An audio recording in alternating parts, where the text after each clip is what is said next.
بسم اللہ الرحمن الرحیم۔ رسول اللہ صلی اللہ علیہ وآلہ وسلم لوگوں کو کسی کام کا حکم دیتے تو وہ ایسا ہی کام ہوتا جس کے کرنے کی لوگوں میں طاقت ہوتی۔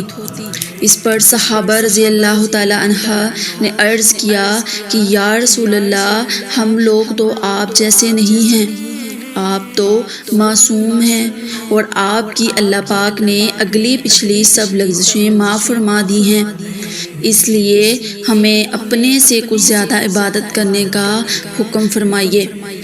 یہ سن کر آپ ناراض ہوئے، حتیٰ کہ گفتگی آپ کے چہرہ مبارک سے ظاہر ہونے لگی۔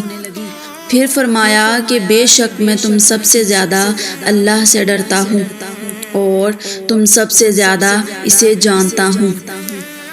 پس تم مجھ سے بڑھ کر نہیں جانتے، پس تم مجھ سے بڑھ کر عبادت نہیں کر سکتے۔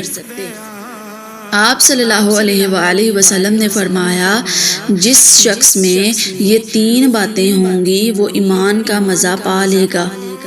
ایک یہ کہ وہ شخص جسے اللہ اور اس کا رسول ان کے ماں سوا سے زیادہ عزیز ہو، اور دوسرے یہ کہ جو کسی بندے سے محض اللہ ہی کے لیے محبت کرے، اور تیسری بات یہ کہ جسے اللہ نے کفر سے نجات دی ہو، پھر دوبارہ کفر اختیار کرنے کو وہ ایسا برا سمجھے جیسا آگ میں گر جانے کو برا جانتا ہے۔